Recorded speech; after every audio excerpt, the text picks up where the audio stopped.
Hello and welcome to Comic Culture. I'm Terrence Dollard, a professor in the Department of Mass Communication at the University of North Carolina at Pembroke. My guest today is writer Charles Santino. Charles, welcome to Comic Culture. Good afternoon. Thanks for having me on.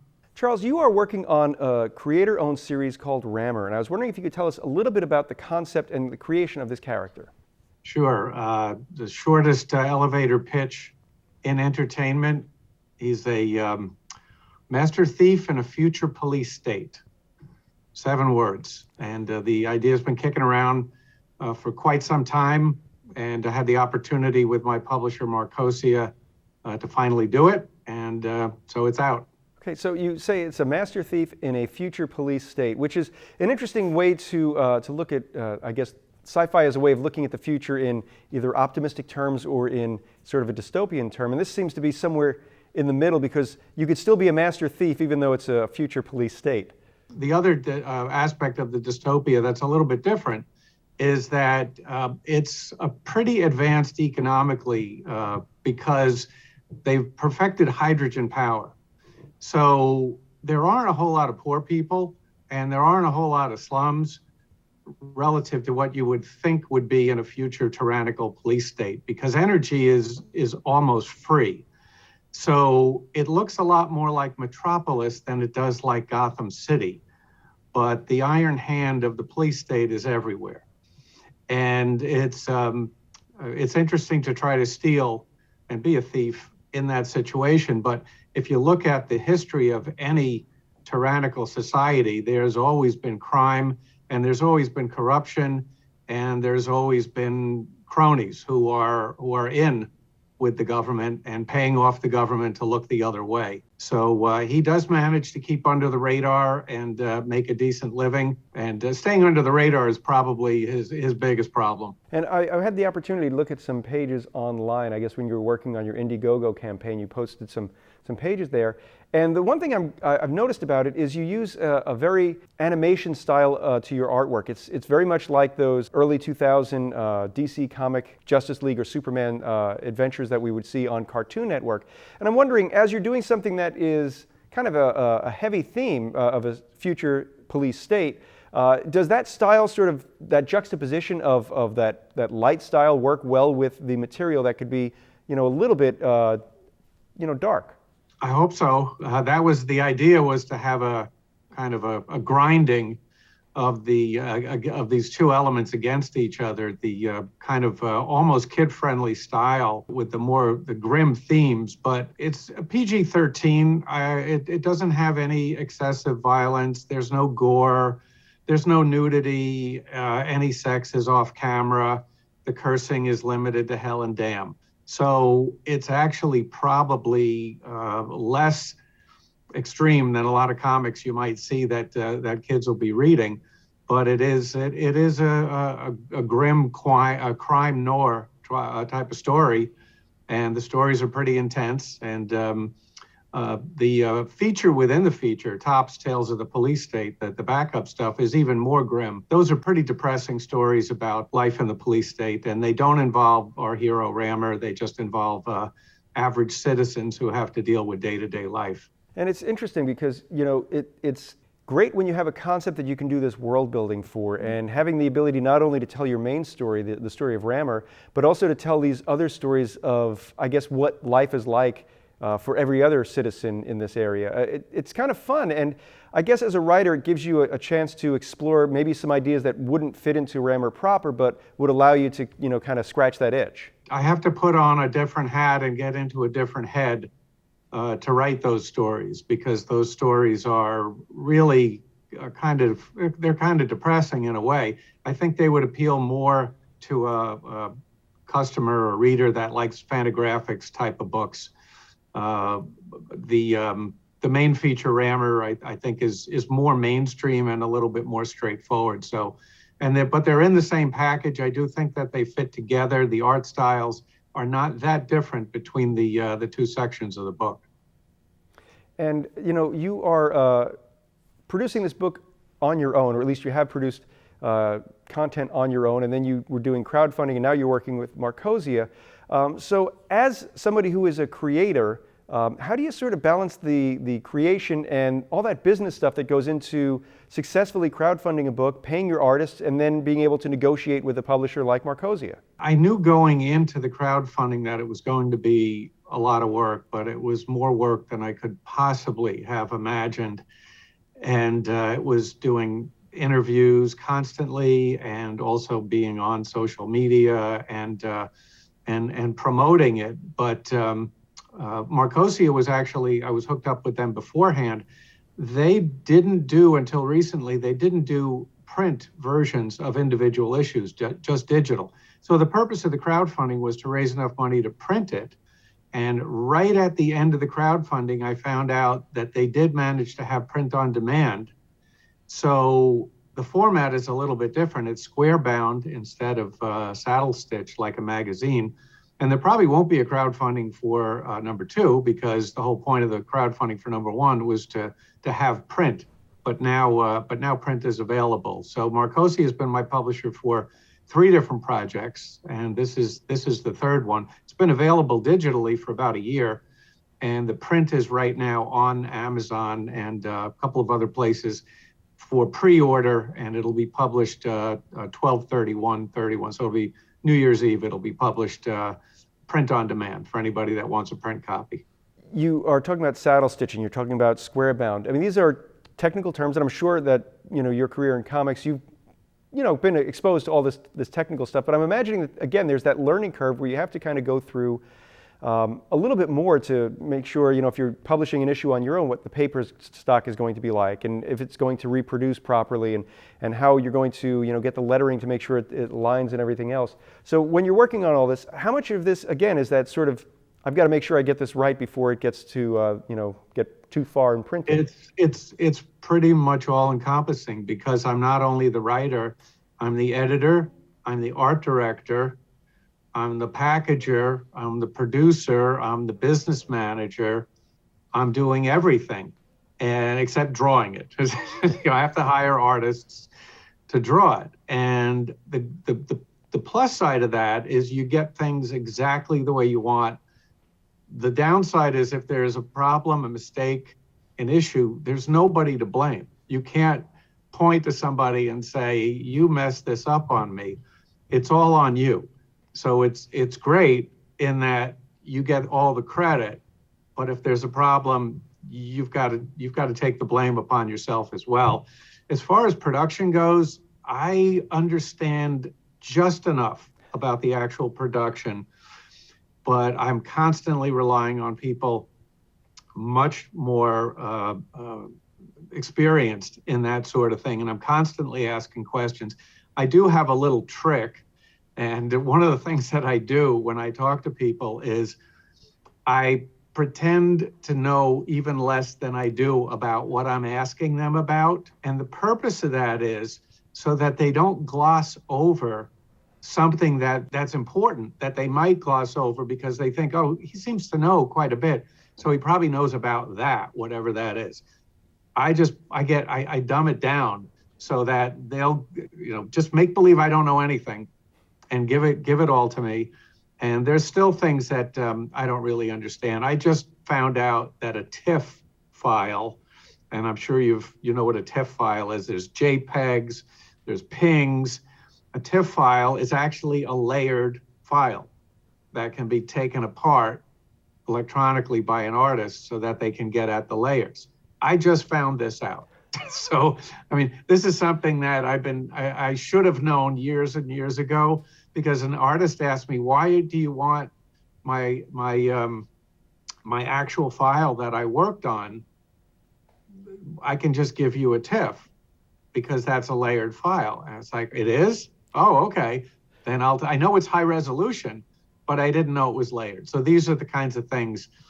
You mentioned lettering. One of my big bugaboos is about lettering. I see a lot of otherwise professionally produced comic books that the lettering is almost an afterthought, and they just throw something on there that looks terribly amateurish, and it just ruins the whole thing.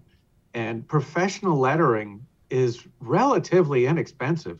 it's probably the least expensive part of putting a comic book together. There's no reason not to reach out to professional letterers when everything else is ready. It's interesting you mentioned letterers. They don't seem to get the credit that they deserve, but literally they're putting the words on the page that the reader is absorbing. And I know when you talk to some of the greats like Tom Orzechowski or Taylor Esposito, they talk about how difficult it is to find the space or to make sure that the words line up the right way so that it flows for the reader. So, on your side, on the production side, you partner with artists on your book, and you partner with the letterers. How do you sort of find these folks to make sure that they're going to be able to reach the level that you expect from your work, and make sure that you can count on them to hit the deadlines the way that you need them to? That's another part of the incredibly time-intensive process of producing a comic book. Trying to find the right people, it's kind of like casting in movies or TV. It is so important that you find the right people. And in the case of Paulo Perez, who's the main artist on Rammur, I did a Google search on the keywords animated style comics. I found his website. I reached out to him, and he was available, and he was fast, and he wanted to do it. Other people have reached out to me. Marco Perugini, who did the promotional video and has done some backup stories for Rammur and Tops, he was he reached out to me. I don't know how he found me, maybe doing some sort of Google search. But letterers, there's a lot of letterers out there, and the one that I've been using now for probably, I don't know, maybe close to 10 years, I think. And there's other individual letterers that I've used just for logo design, but not for actual lettering. So if you look at the credits in Rammur, there's a lot. There's 5 or 6 individual artists. There's designers. There's the letterer, the logo designer. A lot goes into it. And again, it all has to filter through me.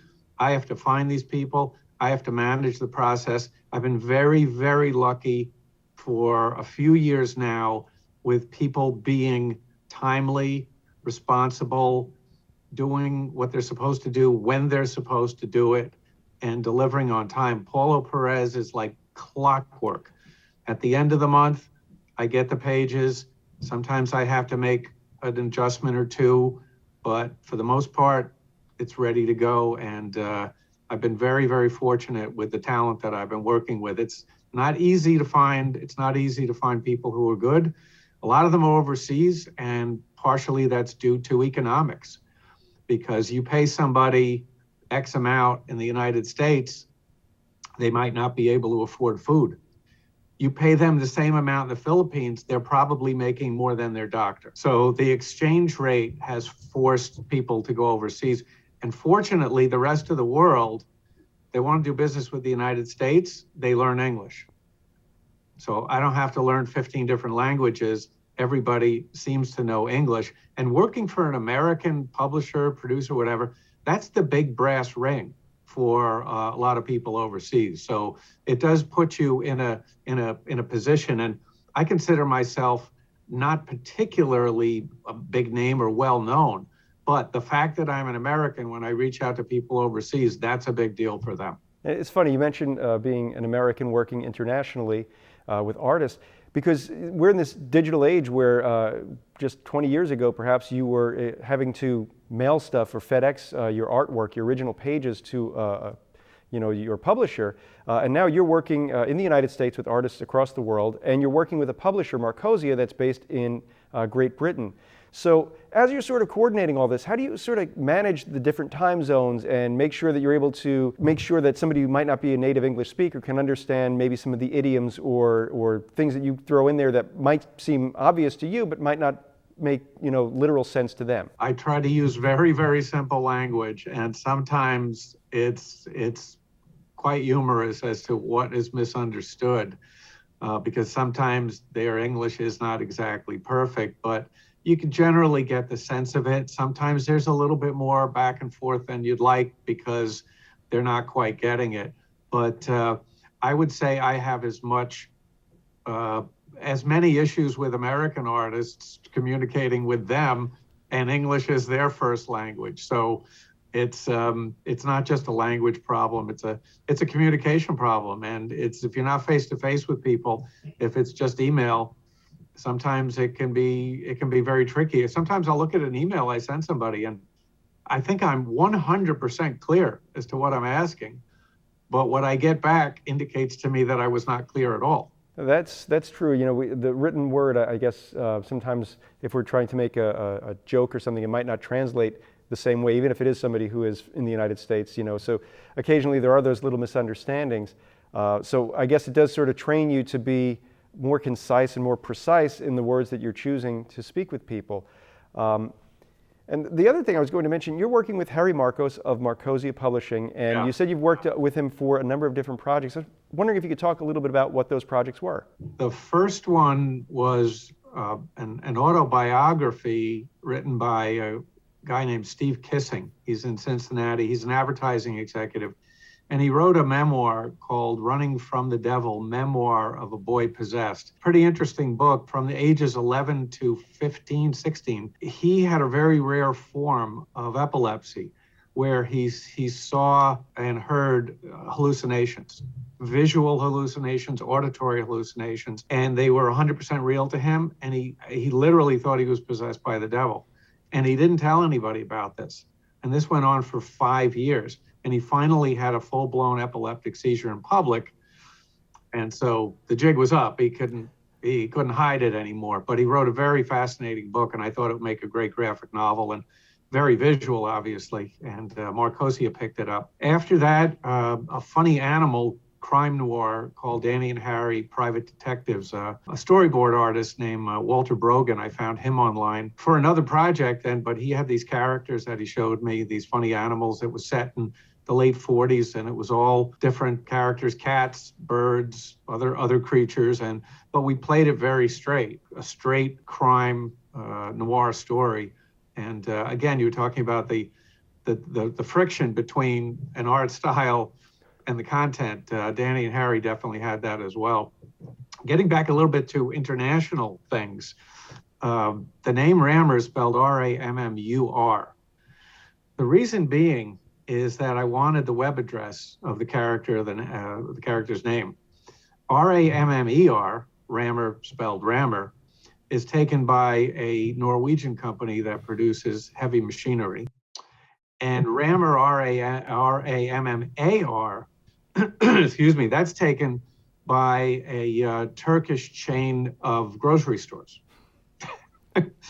So I grabbed R-A-M-M-U-R, that was available. I snatched that up. And I only later found out that Rammur, I think, is an actual name. I think it's a first name. I think it might be an Indian first name. I think. Didn't know that when I sallied forth with that name. Nothing wrong with that. It's still kind of an odd word for American audiences. And I guess that's okay because it does take place in the future and it is science fiction. So to have weird names that maybe sound familiar but are spelled weird, nothing wrong with that. That's true. I mean, we do look at science fiction. We certainly accept names like Spock, Uhura, Darth. So it's kind of fun to be able to play with different types of names when you're creating your characters. So when you are creating your characters, and you know, it's one thing when you're creating a master thief in a future police state. Is that That's the 7 it. words? It's very effective because I just was able to put it out.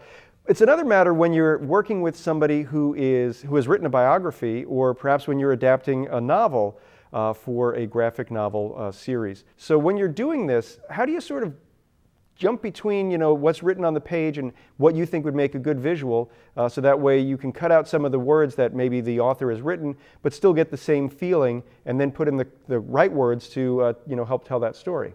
Yeah, the first thing I would do, and I do a lot of adaptations, so I'm always in that process, is try to figure out the math of, okay, this book is 250 pages. It's approximately X amount of words. I want to have an average of maybe 100 to 125 words per comic book page.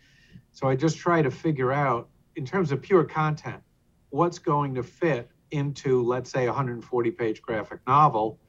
And then I'll look at each page and figure out, okay, only 50% of the page is going to make it, what's on here. So I've got to extract the most important and visually compelling 50% of each page. And that's a real process. And the decision making on that has to be done very, very quickly, or else it'll just take forever to get the thing done. I'm imagining doing this, you have to do a lot of reading to not only work on the books that you're working on, but to find the next book. So when you are thinking about the next project and you maybe go to the bookstore or some website that might be talking about a book, or maybe someone sent you a book, how many times do you go through there and say, this one's not working? And how long does that process take for you to say, this one won't work as a graphic novel adaptation? It's got to be very quick, or else you get, I've never been deep into a project and realized it was not going to work, because that's just death. I mean, I'm looking up my bookshelf right now. I've got 4 books that I've had there for years and years and years that I think would make great graphic novels, and I'm just waiting for the opportunity to turn them into graphic novels. The decision-making process has to be very, very quick. There are a lot of great books out there that just, I don't think would make a great graphic novel. They've got to be visual, and they've got to move quickly. And if they're 500 pages long, that's a real problem. The perfect size is about a novel that's about 150 pages. There used to be plenty of novels back in the 40s, 50s, even into the 60s, even into the early 70s. A lot of paperback novels were 150, 200 pages. Those days are gone. Right, I'm imagining trying to adapt Michener might be an issue. Not interested. I did adapt Ayn Rand's Anthem, which is a science fiction novel, and it's the perfect length. I didn't have to leave anything out. I was able to adapt it almost word for word, because it's maybe 100 to 125 pages long. And Joe Staton did the art for that. And that's another thing. You're able to pull upon some of the bigger names in comics history to work with you. And I'm assuming that has to do with the fact that you've been working in comics since the 1980s. I know that you did some work at Marvel. So how did you kind of get your foot in the door and start going into the world of comics? Started out just pitching to Marvel. And I've always been pretty audacious about just asking people to do things. Michael McDowell was a horror author. He was riding the wave in the late 70s, early 80s with Stephen King. He was a best-selling author of horror novels, horror novels, and he worked on Tales of the Dark Side and Beetlejuice. But before he did that, I contacted him and I said I had an idea for a horror novel, and I was an assistant editor at a small publisher in New York. I said, we have this outline. I didn't say I wrote it. I said, we have this outline. We're looking for somebody to write this book. I put him in a room. He read it. He came out. He loved it. And he said, I want to do this. And I said, well, we have a problem. We don't have a publisher, and I wrote it. And he said, I don't care, I still want to do it. So that's how I found a guy who was a best-selling author at the time. I just reached out, presented my project. I decided that why make an issue out of my lack of experience? It's not an issue if I don't make it an issue. If he likes the work, he likes the work. In the case of Joe Staton, I started working with him maybe 20 years ago, actually longer than that, closer to 25 years ago. I just reached out to him. I just reached out and said, here's what I'm doing. Do you like this idea? And, we kicked around some stuff, and he did some artwork on spec. I have a pretty good track record for getting artists to do proposals on spec, just do artwork without any promise of being paid. Obviously, if it sells, they'll get paid. But if they like it, they'll do it. If they don't, they don't. Well, that is an interesting skill to have, the ability to be a good self-promoter without coming across as too pushy. Unfortunately, we have about a minute or so left in our conversation. So if you had to give someone advice, they are out there and they think they've got a great idea for a comic, how could they possibly, in a minute or less, sell that story so that maybe that perfect elevator pitch is something they can master? Boil it down to a 25-word description and make that description so compelling that it has to be written, and then work up a maybe 10-page outline giving the details of how it's gonna play out. And I think too many people try to do too much. They try to do too much world building. You mentioned that a while back, world building. They try to do these galactic spanning things. The Rammur stories are really small. They have a handful of characters, and almost nobody who isn't involved in the story had any idea that any of what happened in the story took place. That's how small the focus is. People, they think much too big. They want to create an entire universe with 10 titles. Create a story that is limited, and keep it tight. Charles, they are telling me that we are out of time. If you could tell people who are watching if there's a website where they can find you? They can go to Indiegogo and type in Rammur, Rammur. And we're still there in demand, meaning they can purchase the book. Rammur is on Amazon as well, and I can be found on Facebook, Instagram, and Twitter. Well, Charles, thank you so much for taking time out of your schedule to talk with me. It's been a very fast half hour. Thank you so much. I'd like to thank everyone at home for watching Comic Culture. We will see you again soon.